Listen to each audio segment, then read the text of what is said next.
Hello, hello, hello. If you're watching this is probably because someone sent it to you as proof of innocence that this rent is 100% legitimate.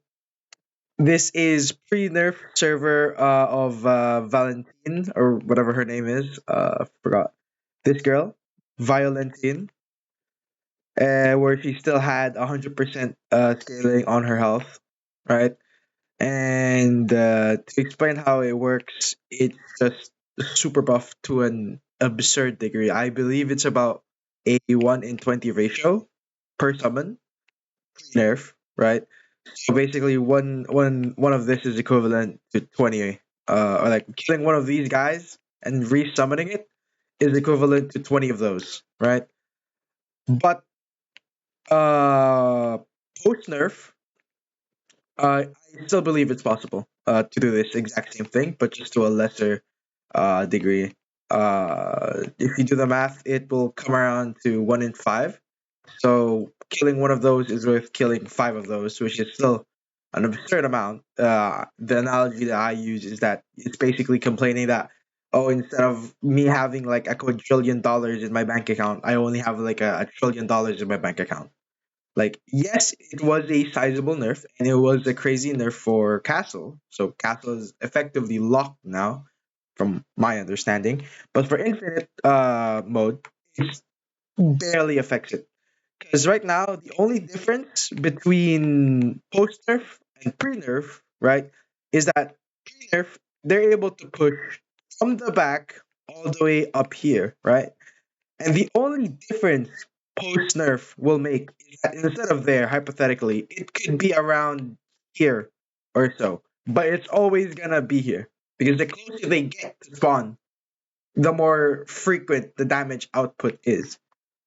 And because the respawn or the cooldown for spawning the summons are not global, meaning each one of these, like each person, has a respective cooldown for summoning, which is now 5 times their current SPA. But that doesn't fucking matter if you have like 3 or 4 people that are running her. You're going to be spawning one every, like, let's say you have a really shitty Violentine. Let's say you have 6 SPA, which is pretty hard to get. Let's say 5 actually. 5 SPA, right? 5 SPA times 5, that's 25 seconds. So you have 25 seconds in between each summon per one. But if you have 9 of them on field, if 3 people bring it, it doesn't matter if the spawn cap is only 10. The spawn cap is placebo. It really doesn't matter. Like you could have the spawn cap at 5, and it wouldn't matter. The only difference is that they'll push in for further, but you won't actually lose. The way to balance this to not make it infinite, right? Is by making it so it's the cooldown for each Violentine is not local. Make it a global cooldown. That doesn't mean it's gonna be gutted. It's still gonna be insane for infinites, right? Because for some reason they decided to have two multiplicative multipliers on top of each other, which is zombie on top of Griffith buffs and other additive buffs on top of the crits, right? Because they for some reason fucking crits can summon. So I mean summon can crits. Whatever. So that's the explanation of how this works. Uh, it's absurd. I don't know why the fuck they let this pass testing, but this is completely legitimate. There are no exploits here. I can show you there around the entire map. There's no dupe Griffith. There's no dupe Vegito. Matter of fact, let me show you the Vegito that I have that let's place behind. Zero fucking damage. Literally zero.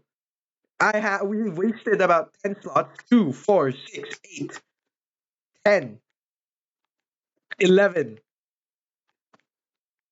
Yeah, great. 2, 4, 6, 8, 9, 10, 11. 11 slots wasted because Aizen isn't doing shit. Aaron isn't doing shit. Kisuke ain't doing shit. So if I wasted 11 slots and I can make it infinite already, who's to say I still can't do it post nerf? The nerf did nothing.